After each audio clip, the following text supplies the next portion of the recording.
Welcome to my channel, a vlog that brings your story about the love of a mafia boss. Now let's listen. The silk of my wedding dress felt like a noose against my skin. I stood in the bridal suite of the Grand Meridian Hotel, my fingers trembling as I tried to fasten the delicate buttons running down my spine. The room smelled of expensive roses, too many of them, their sickly sweet perfume making my stomach turn. Through the floor-to-ceiling windows, I could see the gardens below, where white chairs sat in perfect rows, waiting for guests who believed they were about to witness a love story. They had no idea they were attending a funeral. My reflection stared back at me from the ornate mirror. Pale skin, dark circles under my eyes that no amount of concealer could hide, and a dress that cost more than I'd earned in 6 months of working double shifts at Lucia's, the upscale Italian restaurant downtown. The dress wasn't mine. Nothing in this wedding was mine. Not the venue, not the flowers, not even the choice to be here. "Mara, you look beautiful." My mother's voice cracked as she entered the room, her eyes already red from crying. "Happy tears," she'd said. But I knew better.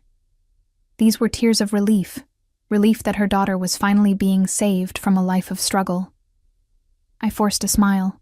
"Thanks, Mom." She fussed with my veil, her hands shaking slightly. We'd been poor for as long as I could remember. After Dad died, leaving us with nothing but debt, Mom had worked herself to the bone. I'd done the same, juggling 3 jobs while trying to finish community college. We were survivors, but we were tired. And then Derek had appeared. Derek Morrison. Handsome, charming, from a wealthy family that owned half the commercial real estate in the city.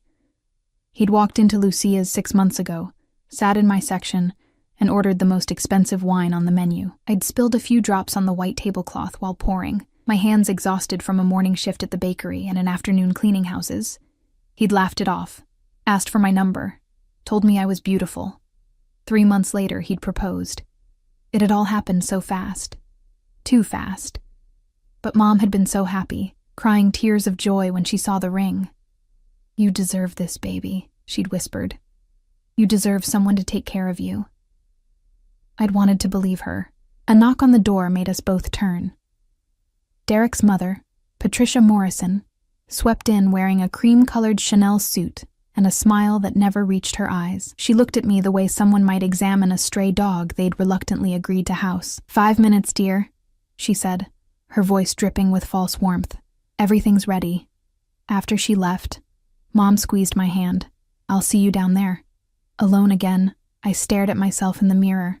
The dress was too tight. I couldn't breathe. I should have felt happy, excited, in love. Instead, I felt like I was walking toward the edge of a cliff. The ceremony would take place in the hotel's grand ballroom, designed to look like an outdoor garden with its glass ceiling and marble columns wrapped in ivy. I'd never seen anything so beautiful or so cold. As I made my way down the corridor toward the bridal entrance, I heard voices. Male voices laughing. I slowed my steps. "Can't believe you're actually going through with it." That was Jason, Derek's best man and childhood friend. "Why wouldn't I?" Derek's voice, casual, amused. "Come on, man. Mara, the waitress? You could have anyone." My heart stopped. I pressed myself against the wall, hidden by a marble column, my bouquet crushing against my chest. Derek laughed. A sound I'd heard 1,000 times, but never like this. Never so cruel. "You remember the bet?" "The bet?" Jason's voice rose with drunken excitement. "Holy shit, I'd almost forgotten. How much was it again?" 10 grand. You said I couldn't make a nobody fall in love with me in 3 months and get her to the altar." The world tilted. "You're just a bet." Derek's words echoed in my mind, each syllable a knife. "And you actually proposed?" Jason was laughing now, gasping between words. "This is insane. So what happens after the wedding? You just get divorced?" "I'll give it a few months. Let her play housewife. My father's already pleased, thinks I've matured by choosing someone grounded instead of the socialites. Once the trust fund transfer goes through next quarter, I'll find a reason to end it, probably catch her in some indiscretion. Make it her fault."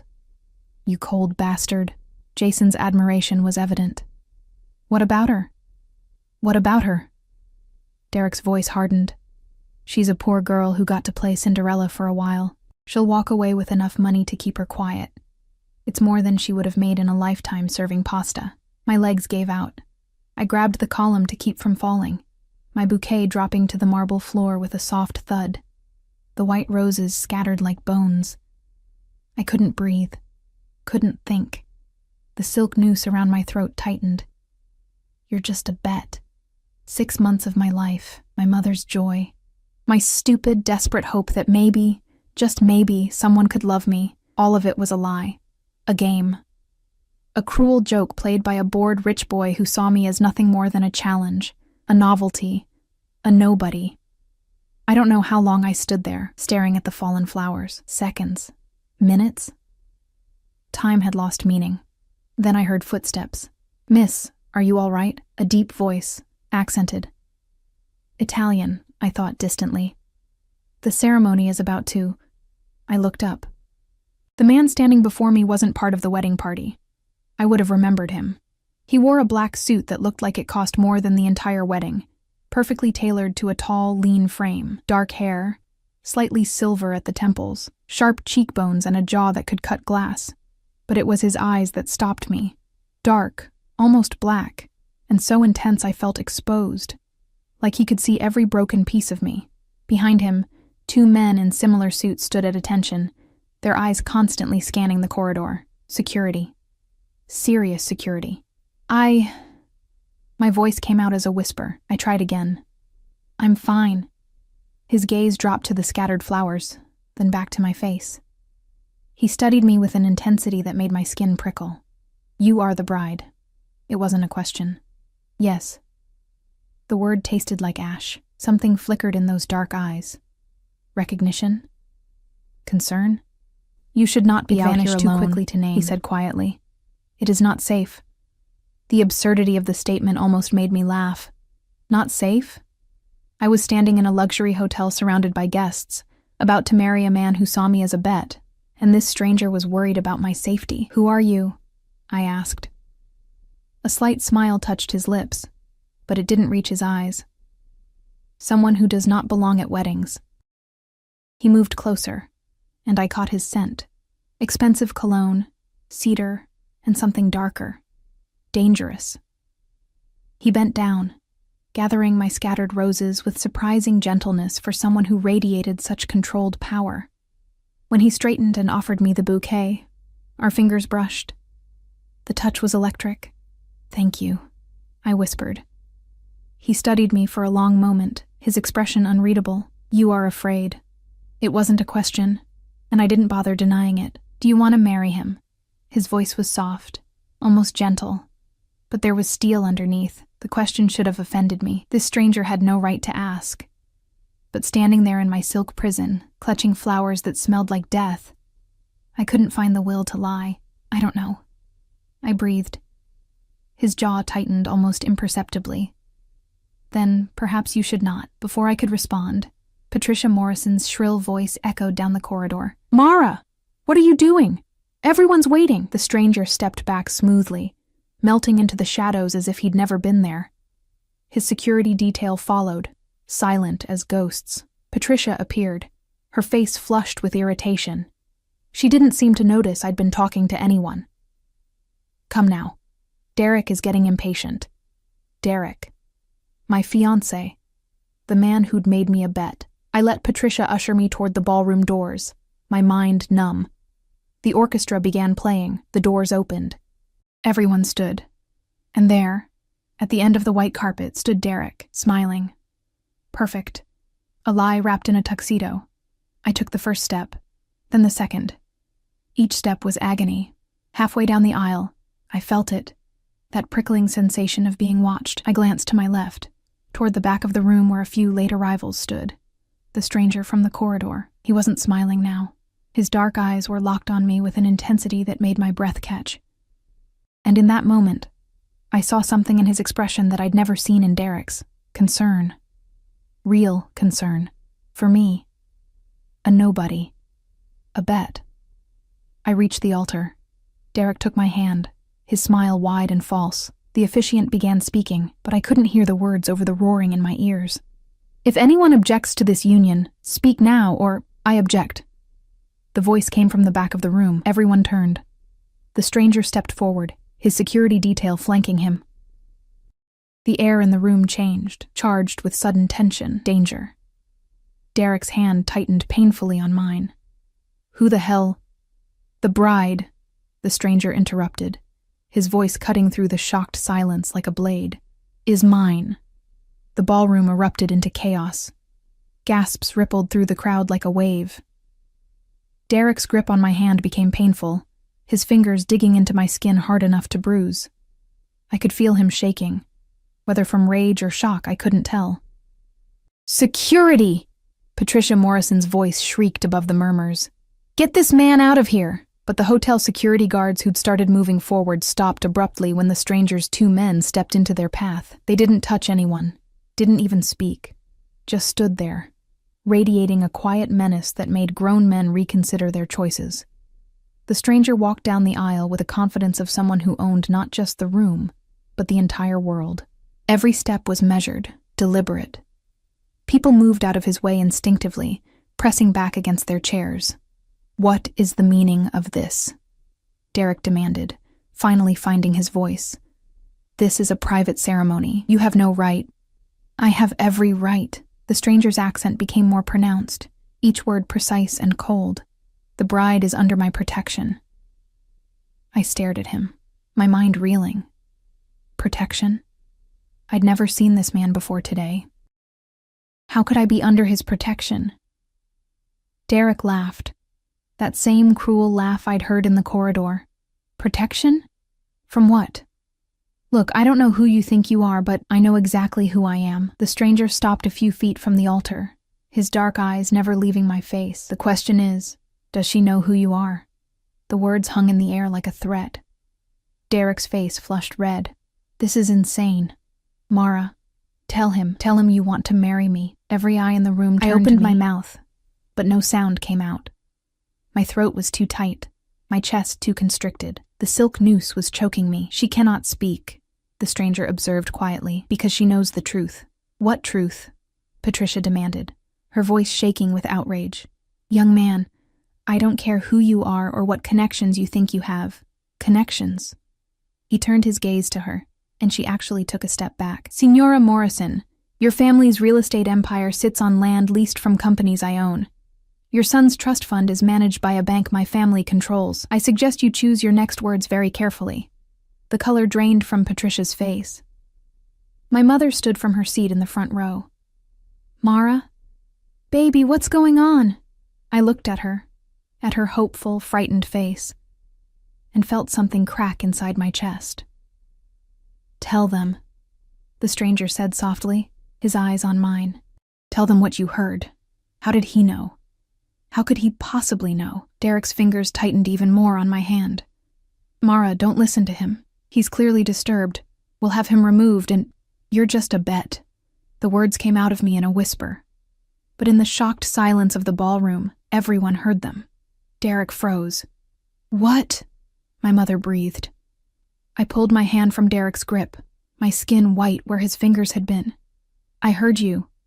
In the corridor, with Jason. You bet him $10,000 that you could make me fall in love with you in 3 months. That you could get me to the altar." My voice grew stronger with each word, fueled by a rage I hadn't known I possessed. "I was never real to you.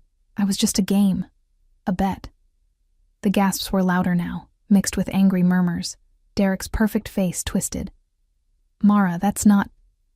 You misunderstood." "Did I?" I laughed, and it sounded broken even to my own ears. "You said I was a nobody, that I was just a poor girl playing Cinderella, that you'd divorce me after your trust fund transfer went through. Derek, is this true?" Patricia's voice was horrified, not for me, I realized, but for the scandal. Jason, standing at the altar in his groomsman tuxedo, had gone pale. He looked like he wanted to disappear. Derek's mask finally slipped. His handsome face hardened into something ugly, cruel.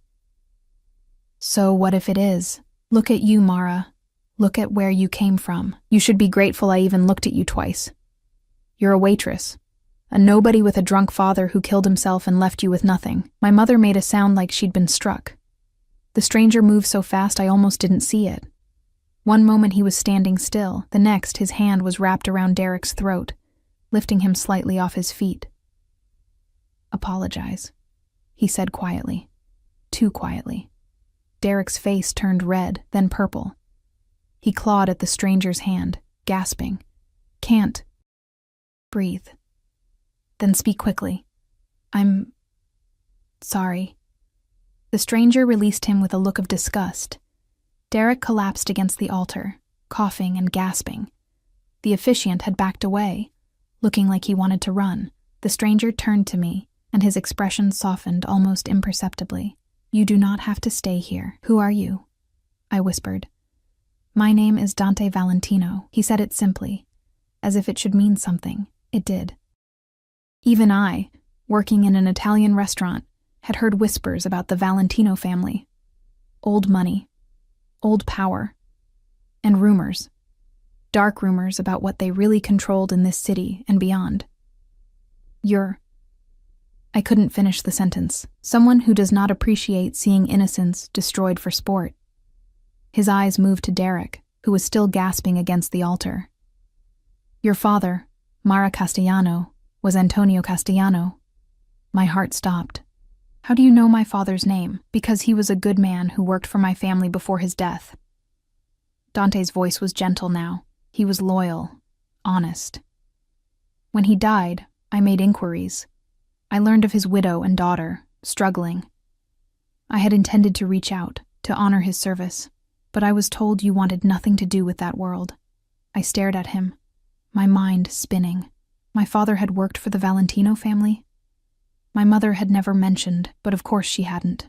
She'd always been vague about Dad's work, saying only that he'd been in import-export. After his death, she'd refused to speak of it at all. "I don't understand," I whispered. "Your father died protecting something precious to my family. I owe him a debt." Dante's jaw tightened. "When I received word this morning that Antonio Castellano's daughter was marrying Derek Morrison, I had my people investigate. What they discovered..." His eyes moved to Derek with open contempt. "This wedding ends now. You can't just..." Patricia started. "I can." Dante didn't even look at her. "I am. Miss Castellano, you have a choice. You can stay here, marry this man who sees you as a bet, or you can walk away. The choice is yours. Always yours." My mother pushed through the crowd, reaching for me. "Mara, what's happening? I don't understand any of this." I took her hands, feeling them tremble. "Did you know? About Dad working for the Valentinos?" Her face crumpled. Yes. But I wanted to protect you from that life. After your father died, I just wanted us to be normal. Safe. We were never safe, Mom. The truth settled over me like a weight. We were just invisible." I looked at Derek, still catching his breath, his face mottled with rage and humiliation. Then at the crowd. All these people in their expensive clothes, who'd come to witness what they thought was a fairy tale. They wanted a show. I'd give them one. I yanked off my engagement ring and threw it at Derek's feet. "The wedding is off." The ballroom exploded with shocked voices. "Mara, wait." Derek reached for me, but Dante stepped between us smoothly. "Touch her," Dante said softly, "and lose the hand." Derek actually stumbled backward. I grabbed my mother's hand and started walking down the aisle, away from Derek, away from the lie. The crowd parted before us like a sea, everyone staring, whispering. Dante fell into step beside me, his security detail creating a protective barrier. I felt their presence like a shield, warm, solid, safe. We emerged into the hotel corridor, and I finally let myself breathe. "Miss Castellano," Dante began. "Mara," I interrupted. "Just Mara." His lips quirked in what might have been a smile. "Mara, you will need somewhere safe to stay. Morrison will not accept this humiliation quietly. We have an apartment, which Morrison knows the location of." Dante's voice was firm but not unkind. "My men will collect your belongings. You and your mother will stay at one of my properties until this settles. I can't accept..." "You can. You will." He pulled out a phone, sleek, expensive, and made a call in rapid Italian. When he hung up, he looked at my mother. Mrs. Castellano, my driver will take you to collect anything you need from your apartment. You will be accompanied by my security. Mom looked between us, her face pale. Mara, I don't think... It's okay, Mom. Surprisingly, I meant it. For the first time in months, something felt right. Go. I'll meet you there. After a moment, she nodded. One of Dante's men, tall, broad-shouldered, with kind eyes, stepped forward to escort her. Alone with Dante in the corridor, I finally let myself shake. Thank you, I whispered. Do not thank me yet. His eyes were dark, unreadable. What I did today will have consequences. What do you mean? Connections. Morrison's family has pride. They will retaliate, in whatever way they can. He studied my face. By claiming you publicly, I have made you a target. Fear curled in my stomach. Then why? Because some debts must be honored, and some cruelties cannot be tolerated. His voice was steel wrapped in velvet. Your father saved my younger sister's life. He died because of it. I owe him everything. That debt extends to you. I absorbed this, my mind reeling. I don't want to be a debt. You are not. Something flickered in his eyes, something almost like respect. You are Antonio's daughter. That makes you family. Family. The word echoed strangely. I'd barely had family before, just Mom and me against the world. A black SUV pulled up to the hotel entrance, its windows tinted dark. The driver emerged, another man in a black suit, moving with military precision. I'll take you somewhere safe, Dante said. We have much to discuss. I should have been afraid. This man was dangerous. I could feel it in the way people moved around him, the way his mere presence had stopped my wedding. But standing there in my wedding dress, a runaway bride with nowhere to go, I felt something else entirely. I felt protected. Okay, I said. He helped me into the SUV, his hand warm and steady on my elbow.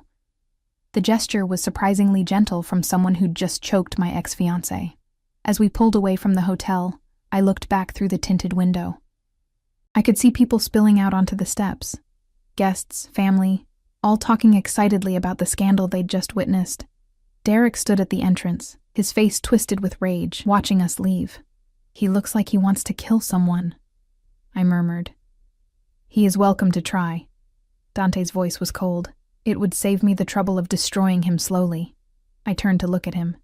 What are you going to do to him? Nothing he has not earned. He met my gaze. Morrison humiliated you, used you. That requires a response. I don't want revenge, I said quietly. I just want to be free of him. Dante was silent for a long moment. You have a kind heart, Mara Castellano. Your father had the same quality. It is rare in my world. Your world, I repeated. The Mafia. He didn't deny it. Yes. And my father was part of it. Your father was a good man who did what he had to do to provide for his family. He had honor, integrity, qualities that are priceless. Dante's expression softened slightly. He spoke of you often, his brilliant daughter. He was very proud. Tears burned my eyes. I'd been so angry at my father for leaving us, for dying, for the debts he'd left behind. But maybe I hadn't known the whole story. Where are we going? I asked. My home. You will be safe there. I should have protested, should have insisted on staying somewhere public, somewhere normal. But nothing about my life had been normal for a long time, and sitting here, watching the city pass by through tinted windows, I realized something. I'd spent 6 months being what Derek wanted me to be, grateful, pliant, small. I'd made myself invisible to survive. I was done being invisible. Okay, I said again. Take me home. Dante's lips curved in the faintest smile. As you wish, Mara. The SUV turned onto a private road, leaving the city behind. I didn't look back. Dante's home wasn't a home. It was a fortress disguised as an estate. We drove through iron gates that opened silently at our approach, then down a tree-lined driveway that seemed to go on forever. The main house emerged from the darkness like something out of a dream. 3 stories of pale stone and arched windows, wrapped in ivy and illuminated by soft golden lights. Gardens stretched out on either side, manicured and perfect even in the fading evening light. "This is where you live?" I breathed. "One of several properties." Dante's tone was matter of fact. "This is the safest." The SUV stopped in front of a grand entrance where two more men in dark suits stood watch. They nodded respectfully as Dante emerged. Then their eyes moved to me with careful neutrality. I stepped out of the vehicle, suddenly aware of how ridiculous I must look. A runaway bride in a silk wedding dress, climbing out of a mafia boss's SUV like some bizarre Cinderella story gone wrong. Dante noticed my hesitation. "Come, you will want to change, I imagine." Inside, the house was even more magnificent. Marble floors, crystal chandeliers, art that probably cost more than my entire life. But it didn't feel cold or sterile. There was warmth here, dark wood, soft lighting, the scent of something cooking that made my stomach growl traitorously. A woman appeared from a side hallway, older, maybe 60, with silver hair pulled back in an elegant knot and warm brown eyes. She took one look at me in my wedding dress and made a soft, sympathetic sound. "Povera ragazza," she murmured. "Poor girl." "This is Rosa," Dante said. "She manages my household." "Rosa, this is Mara Castellano, Antonio's daughter." Rosa's expression transformed. She pressed her hands to her chest, her eyes filling with tears. "Antonio's daughter? Dio mio, you look like him." The eyes, yes, his eyes. Before I could respond, she swept me into a hug that smelled like vanilla and lavender. "Your father was a good man, so good. Come, come. You must be exhausted. I will draw you a bath, find you clothes. Have you eaten?" No. I realized I hadn't eaten all day. Wedding nerves, I'd thought. Now I understood it had been my body trying to tell me something was wrong. "Unacceptable," Rosa declared. She fired off rapid Italian to Dante, who responded in kind, his voice softer than I'd heard it before. They argued briefly, though it seemed more affectionate than angry, before Rosa took my arm possessively. "Come. Men, they know nothing about what a woman needs. I will take care of you." I glanced back at Dante, uncertain. He nodded once. "You are safe here, Mara. Rest. We will talk tomorrow."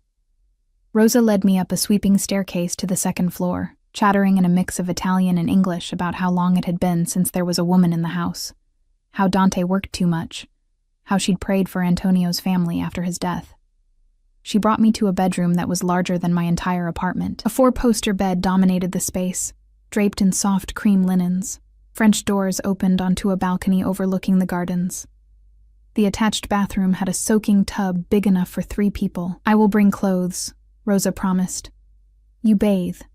Take your time. There is no rush, no worry here." After she left, I stood in the middle of that beautiful room and finally let myself feel it. All of it. The shock, the betrayal, the humiliation. The strange, surreal turn my life had taken in the space of a few hours.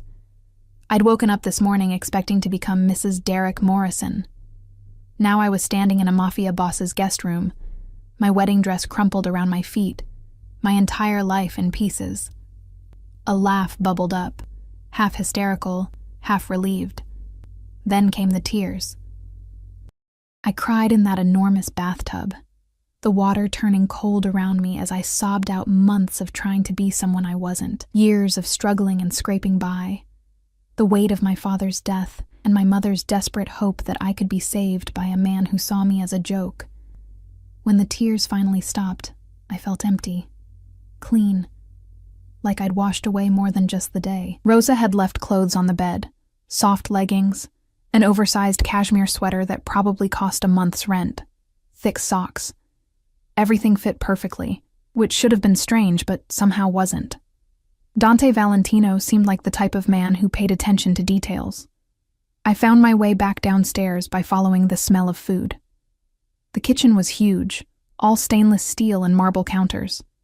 But it felt lived in, used. Rosa stood at the stove, stirring something in a large pot.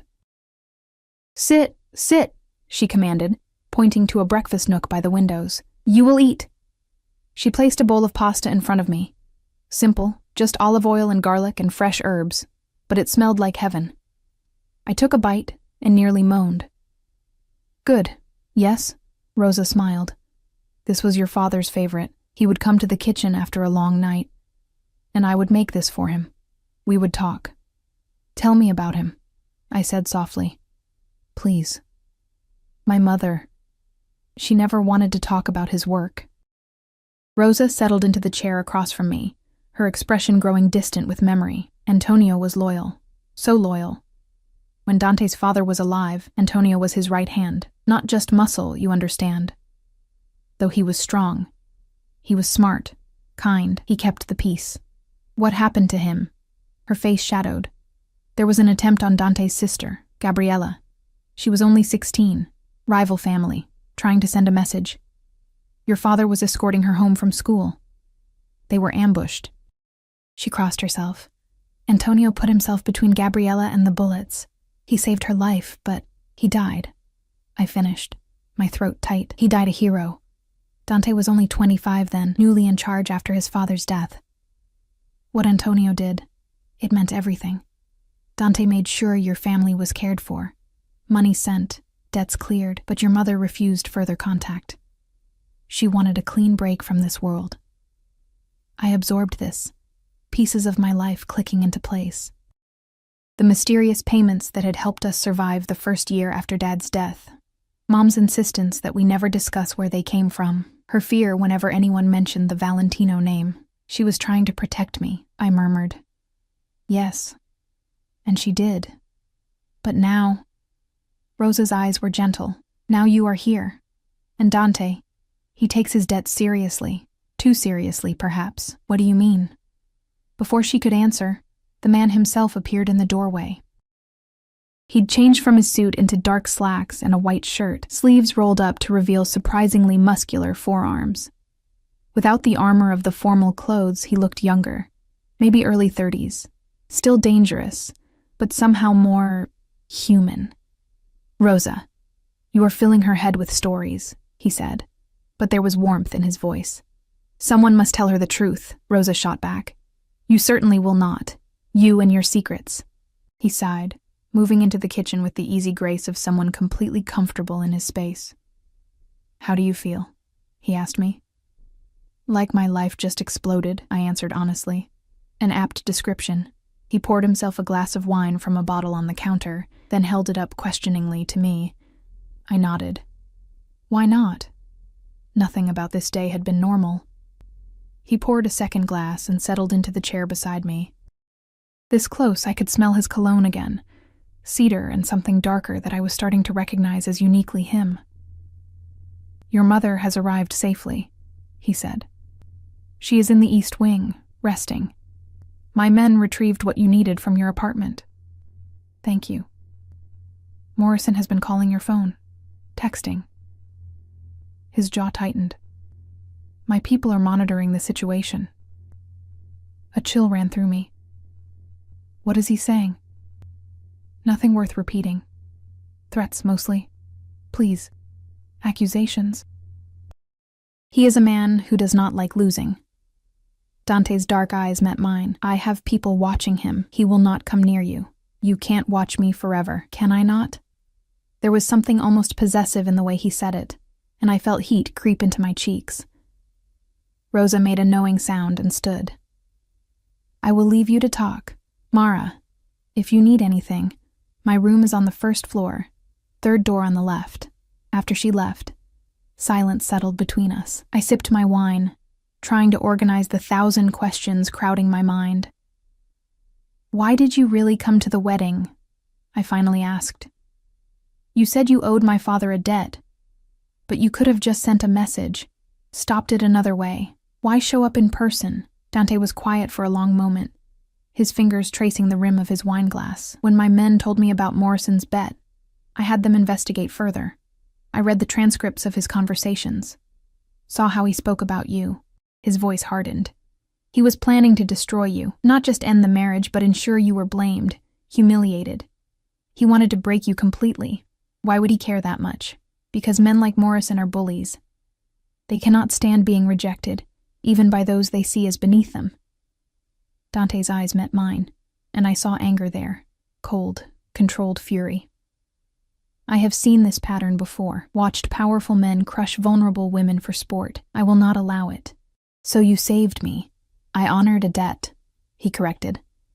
But something in his expression suggested it was more than that. Dante, I said carefully, what happens now? Now? He leaned back in his chair. Now you are under my protection. Morrison will attempt retaliation. He is predictable. His family will try to save face. There will be social consequences, business consequences. I will handle all of it. I don't want to be a burden. His laugh was short, sharp. You are not a burden, Mara Castellano. You are, he stopped, seeming to reconsider his words. You are the daughter of a man I respected. That makes you family. There was that word again. Family. I don't know anything about your world, I admitted. The mafia, the families, the rules. I'm just a waitress who... You are not just anything. His interruption was firm. Your father's blood runs in your veins. You have more strength than you know. I wanted to believe him. Wanted to feel strong instead of broken. I should let you rest, Dante said, standing. Tomorrow, we will discuss your options. For now, know that you are safe here. My home is yours for as long as you need it. He started to leave, but I caught his hand without thinking. His skin was warm, calloused in unexpected places. Dante, I whispered.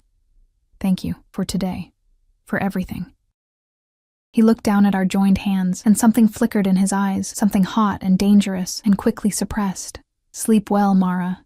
After he left, I sat in that kitchen for a long time, finishing my wine and trying to process the impossible reality of my new life. Somewhere in the house, my mother was sleeping. Somewhere in the city, Derek was probably plotting revenge. And somewhere in this massive fortress of a home, Dante Valentino was, what? Planning? Working? Thinking about the mess he'd just pulled me into? I climbed the stairs to my borrowed room and collapsed onto the bed, still wearing Rosa's soft clothes. Through the French doors, I could see the gardens lit by moonlight, peaceful and perfect. I should have been terrified, should have been planning my escape. Instead, I felt something I hadn't felt in months. I felt safe, and that, perhaps, was the most dangerous thing of all. I woke to sunlight streaming through the French doors and the smell of coffee. For a moment, I forgot where I was. Then it all came rushing back. The wedding, Derek's betrayal, Dante's intervention. I sat up, my wedding dress from yesterday draped over a chair like a ghost of my former life. A soft knock on the door made me jump. Come in, I called, pulling the blankets up self-consciously. Rosa entered with a tray, coffee, fresh pastries, fruit. Buongiorno, cara. I thought you might want breakfast before facing the day. You didn't have to. Nonsense. She set the tray on the bedside table. Dante asked me to tell you he will be in his office when you are ready. No rush. After she left, I ate slowly, trying to calm my nerves. Today I would have to face reality, figure out what came next, where I would go, how I would rebuild my shattered life. I found clothes in the closet that hadn't been there last night, jeans that fit perfectly, soft sweaters, even shoes in my exact size. Either Rosa was a magician, or Dante's resources were more extensive than I'd imagined, probably both.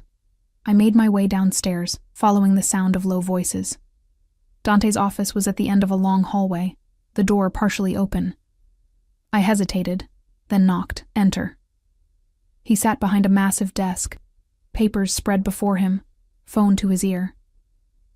He was speaking Italian again, his voice crisp and authoritative. When he saw me, he held up one finger, wait, and finished his conversation. Sit, he said after hanging up, gesturing to a leather chair across from him. How did you sleep? Better than I expected.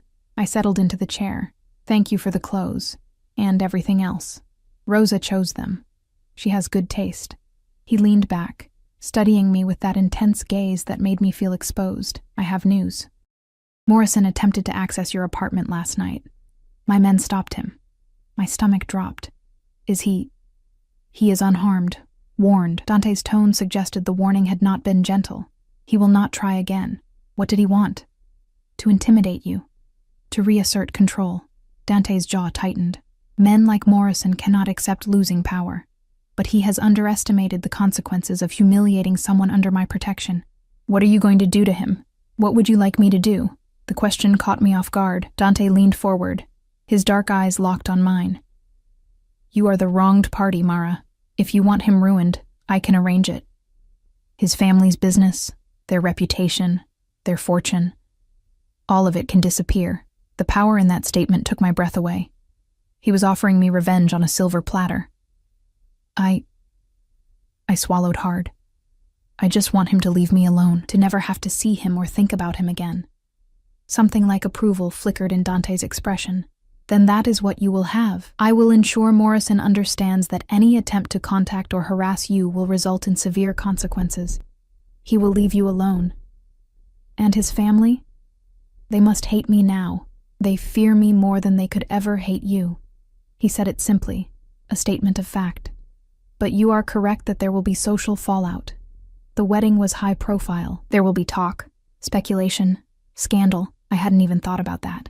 My cheeks burned. Everyone will think I'm... What? A gold digger who found a better offer? Let them think what they wish. Those who matter will know the truth. And what is the truth? I asked quietly. Why did you really save me, Dante?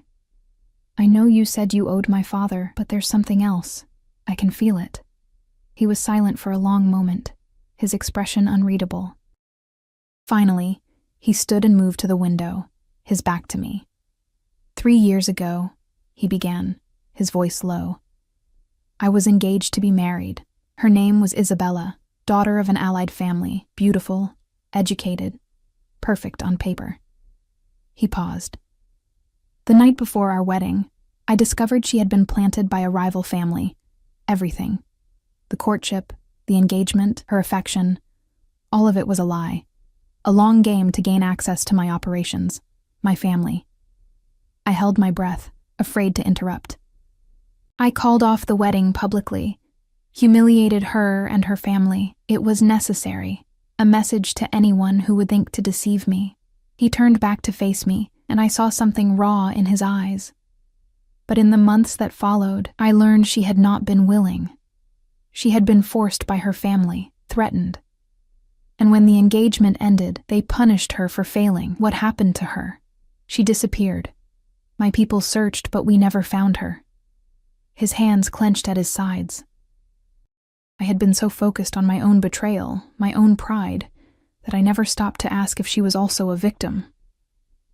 Understanding dawned. You saw yourself in Derek, and me in her.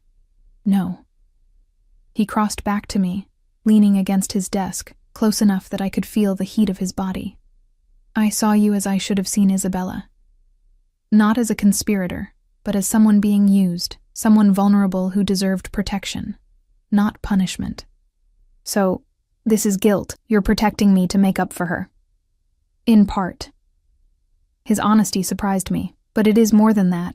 When I saw you in that corridor yesterday holding those scattered flowers, your eyes filled with pain, I felt rage, not just for what Morrison had done, but at the cruelty of it, at the casual way powerful people destroy those they see as beneath them. He reached out slowly, giving me time to pull away, and brushed a strand of hair from my face. The touch was gentle, reverent even. You deserve better than Derek Morrison, he said softly. You deserve to be cherished, not used, protected, not betrayed. My breath caught. Dante. A sharp knock on the door broke the moment. One of Dante's men entered, the one who'd escorted my mother yesterday. Boss, we have a situation. Dante's expression hardened instantly. Speak. Morrison filed a police report. Claims harassment, kidnapping. Says you threatened him and coerced Miss Castellano into leaving the wedding. I felt the blood drain from my face. He's lying. Of course he is lying. Dante's voice was ice, but he has his family's lawyers and connections. This is his retaliation. He turned to his man. Contact our attorneys, have them prepare statements, and get me everything on the officers handling the case. I want to know who we are dealing with. Already done, boss. But there's more. Morrison is giving interviews, claims Miss Castellano was having an affair with you before the wedding, that you've been stalking her. Rage flashed across Dante's face, quickly suppressed. Of course. He seeks to destroy her reputation since he cannot have her. I can give a statement, I said quickly. Tell them the truth, that Derek was the one who… No. Dante's tone left no room for argument. You will not subject yourself to their interrogation. They will twist your words, make you doubt yourself. I have lawyers for this, but I'm the one he's lying about, and I am the one with the resources to fight him. He cupped my face gently, forcing me to meet his eyes. Trust me, Mara.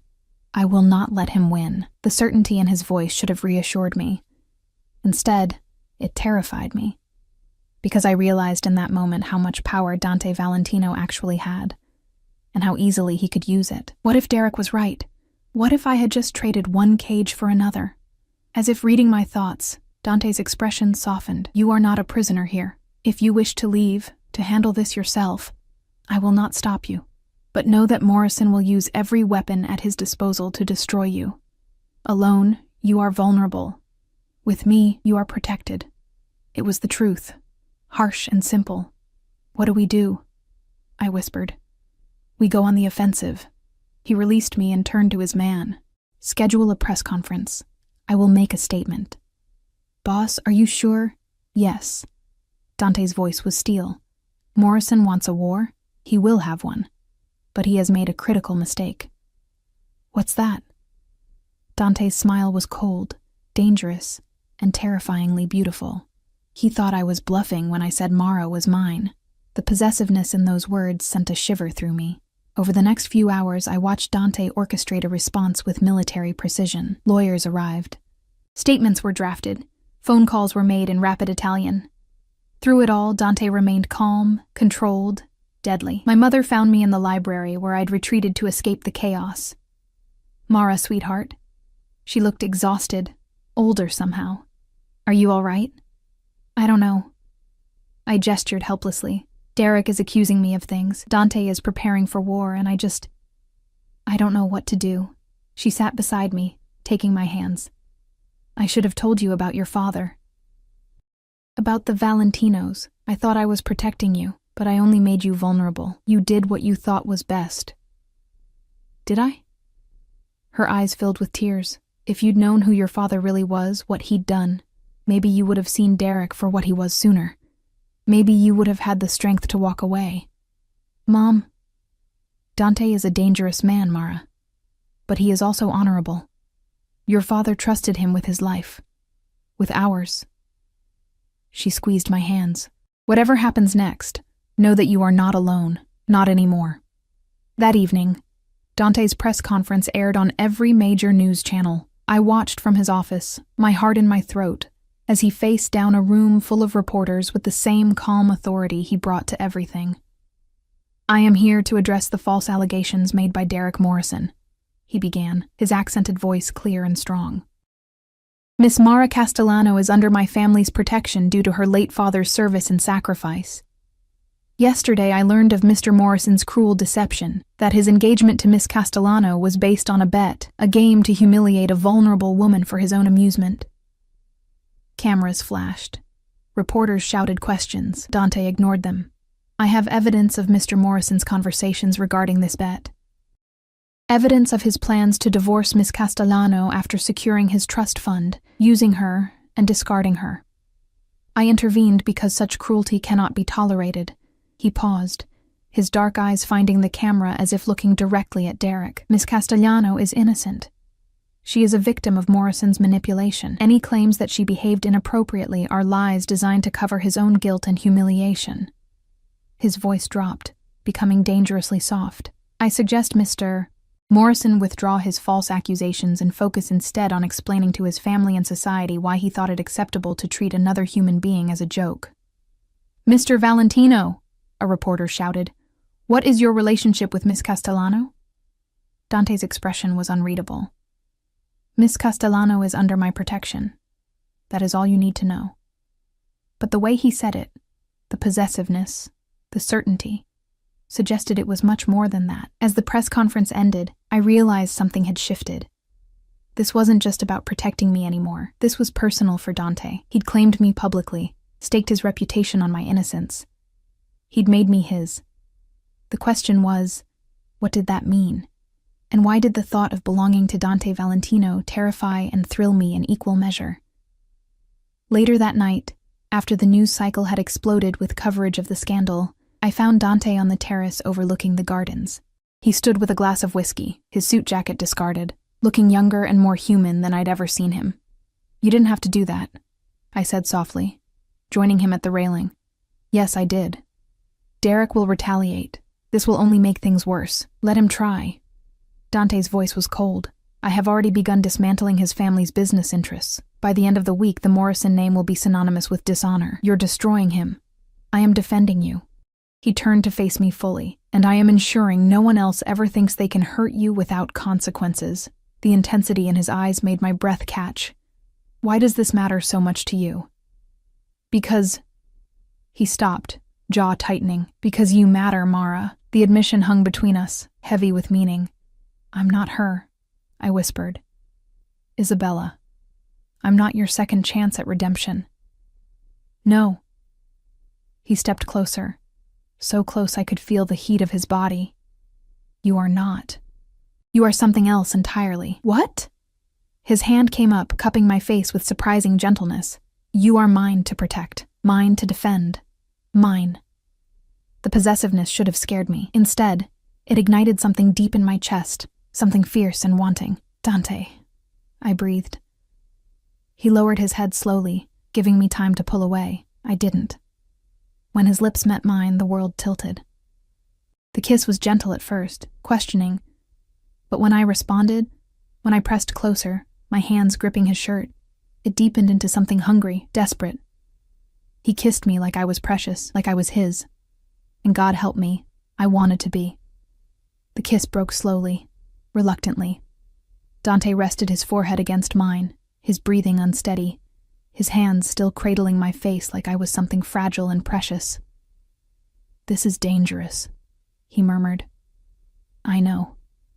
You have been through trauma, betrayal. I should not—" "Don't." I pressed my fingers to his lips. "Don't tell me what I should or shouldn't feel. I've spent too long letting other people make those decisions for me." His dark eyes searched mine. "What do you feel, Mara?" "Safe," I whispered. "For the first time in so long, I feel safe and seen. And—" I hesitated, then pushed forward. "And wanted. Not as a bet or a joke or a burden. Just wanted." Something fierce and possessive flashed in his expression. "You are wanted. More than you know." He kissed me again, slower this time, deeper. His hands slid into my hair, tilting my head back as he explored my mouth with devastating thoroughness. I melted against him, my body responding to his in ways that both thrilled and terrified me. When we finally pulled apart, both breathless, Dante's control was visibly frayed. "We should stop." "Why?" "Because if we do not, I will not be able to."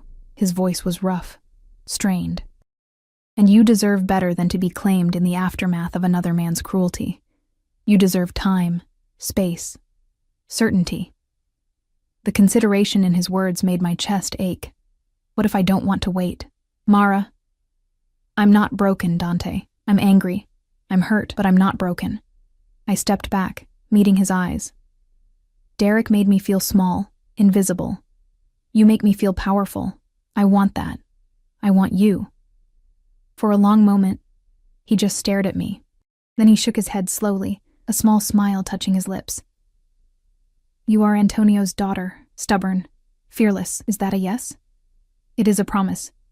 He pulled me close again, his arms wrapping around me. "I will give you time to be certain, to heal, and when you are ready, truly ready, I will make you mine in every way that matters." I should have argued, should have insisted I was already certain, but something in his tone made me pause. Because he was right. I was still reeling, still processing, and Dante Valentino was not a man for rash decisions. He was a man who kept his promises. Over the next 2 weeks, my life transformed in ways I could never have imagined. Derek's accusations crumbled under the weight of evidence. Dante's lawyers produced recordings of Derek's conversations with Jason, text messages detailing the bet, even witnesses who'd heard Derek bragging about his game with the poor waitress. The media turned on him viciously, and the Morrison family, faced with undeniable proof of their son's cruelty, withdrew their support to save their own reputation. Derek's trust fund was frozen pending investigation into financial irregularities.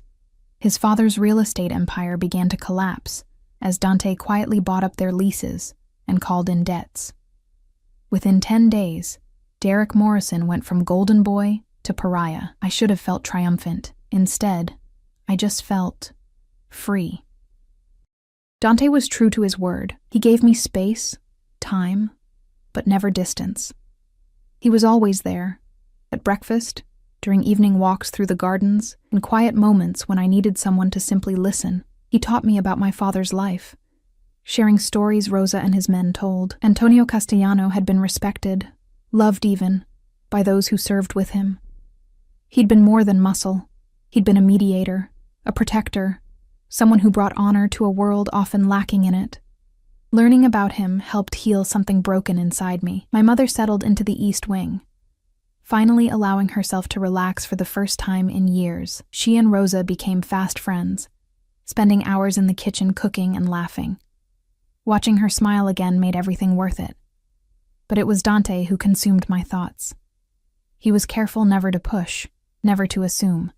But the tension between us grew with each passing day, the way his eyes followed me across a room. The casual touches that lingered a moment too long. The heated looks we exchanged when no one was watching. I was falling for him, hard and fast, and completely. 3 weeks after my ruined wedding, Dante asked me to join him for dinner. Not in the casual way we'd shared meals before. This was formal. An invitation delivered by Rosa with a knowing smile. "Wear something beautiful," she advised. "Tonight is important." I found a dress in my closet, deep emerald green, elegant and sophisticated, that fit like it had been made for me. Probably because it had been. Dante's attention to detail was both impressive and slightly unnerving. He was waiting in the formal dining room, dressed in a black suit that made him look like sin personified. When he saw me, something flared in his dark eyes. "You are stunning," he said quietly. "You clean up well yourself." He smiled, a real smile, warm and genuine. "Come, sit." The table was set for 2, candles casting soft light, wine already poured. Rosa had outdone herself with the food, course after course of Italian perfection. But I could barely taste it, too aware of Dante's gaze on me, the weight of unspoken words between us. Finally, after dessert was cleared, he stood and offered his hand. "Walk with me?" We moved out to the terrace, the gardens lit by moonlight and soft pathway lights. The night air was cool, carrying the scent of jasmine and roses. "I have something for you," Dante said, reaching into his jacket pocket. He pulled out a small box, not a ring box, I noted with relief. I wasn't ready for that. Not yet. Inside was a necklace, a delicate gold chain with a small pendant, shaped like a bird in flight. "It was your father's," Dante explained softly. "He wore it always, said it reminded him that even in our darkest moments, we have the choice to rise, to fly. When he died, I kept it. I always meant to give it to you." Tears burned my eyes as I touched the pendant. "It's beautiful. Like you." He took the necklace gently. "May I?" I nodded, turning so he could fasten it. His fingers brushed the nape of my neck, sending shivers down my spine. When I turned back, he was watching me with an intensity that stole my breath. "Mara," he began, his voice rough. "These past weeks with you have been unexpected. I brought you here out of duty, honor, debt, but somewhere along the way it became more." My heart was racing. "More? You have become important to me, not as Antonio's daughter, not as someone I am obligated to protect, but as yourself, as Mara." He stepped closer, his hands coming up to frame my face. "I want you. Not just for a night, not just until the scandal dies down. I want you in my life, in my home, in my world." "Dante, let me finish." His thumbs brushed my cheekbones. "I know my world is dangerous. I know what I am, what I do. I can give you safety, protection, anything you desire, but I cannot give you normalcy. If you choose me, you choose all of it. The danger, the complications, the darkness. And if I do choose you, I whispered. His eyes blazed. Then I will spend every day proving you made the right choice. I will cherish you, protect you, worship you. You will never again doubt your worth, your beauty, your strength. You will be mine, and I will be yours, completely. The possessiveness in his words should have frightened me. Instead, it ignited something fierce in my chest. I choose you, I said firmly. I choose this life, this world. I choose you, Dante Valentino. He kissed me then, deep and claiming and full of promise. His hands slid into my hair, tilting my head back as he devoured my mouth. I pressed against him, my fingers clutching his jacket, wanting him closer, needing more. When he pulled back, his control was hanging by a thread. Are you certain? Completely.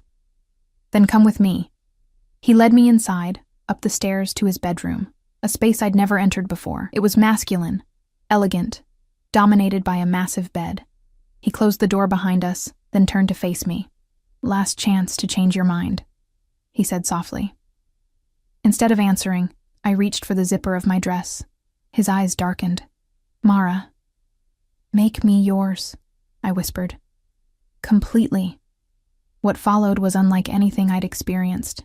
Derek had been selfish, rushed, focused only on his own pleasure. Dante was different.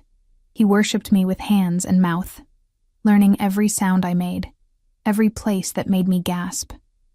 He was demanding but attentive, possessive but reverent. When he finally claimed me, it felt like coming home. Afterward, wrapped in his arms, I felt a peace I'd never known. I love you, I whispered against his chest. He tensed, then relaxed, his arms tightening around me. I love you, Mara Castellano, my brave, beautiful girl. The morning brought reality, but gentler than before. I woke to find Dante already awake, watching me with an expression so tender it made my chest ache.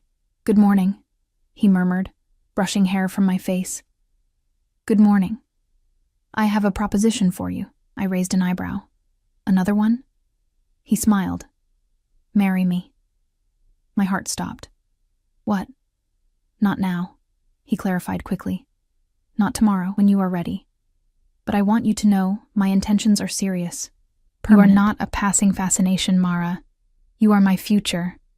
Tears blurred my vision. You barely know me. I know enough. I know you are strong, compassionate, fierce when protecting those you love. I know you make me want to be better, to build something beyond power and control. His dark eyes were serious. I know I do not want to spend another day without you in my life. Yes, I breathed. Yes? Yes, I'll marry you. When I'm ready. When we're both ready. I smiled through my tears. Ask me again in 6 months. 6 months, he agreed, sealing the promise with a kiss. 6 months later, the wedding was nothing like the one I'd almost had with Derek. We married at sunset in Dante's gardens, surrounded only by family. My mother, Rosa, Gabriella, Dante's sister, who'd flown in from Italy, and the men who'd become like brothers to Dante. No reporters, no society gossips, no one who would judge or whisper, just us and the people who mattered. I wore a simple white dress, elegant but understated. Dante wore black, looking devastatingly handsome as he waited for me beneath an arch covered in white roses and ivy. When I reached him, he took my hands, his eyes suspiciously bright. You came, he murmured. Did you doubt? Never. The ceremony was short, the vows traditional but meaningful. When Dante slid the ring onto my finger, a simple gold band that had belonged to his grandmother, I felt the weight of commitment, of promise, of forever. I now pronounce you husband and wife, the priest said. Dante kissed me like he'd been waiting his entire life for this moment. Maybe he had. The reception was small, intimate, perfect. Rosa had cooked enough food for an army. Gabriella gave a tearful speech about how she'd prayed for years that her brother would find someone worthy of his heart. My mother hugged me tight, whispering that my father would be proud. As the night deepened and stars emerged, Dante pulled me away from the celebration, leading me to a quiet corner of the garden. Happy? he asked, more than I ever thought possible. I leaned into him, feeling safe, cherished, home. Thank you. For what? For saving me. For seeing me. For loving me. He cupped my face gently. You saved yourself, Mara. I simply gave you the space to remember your own strength. We saved each other. I corrected.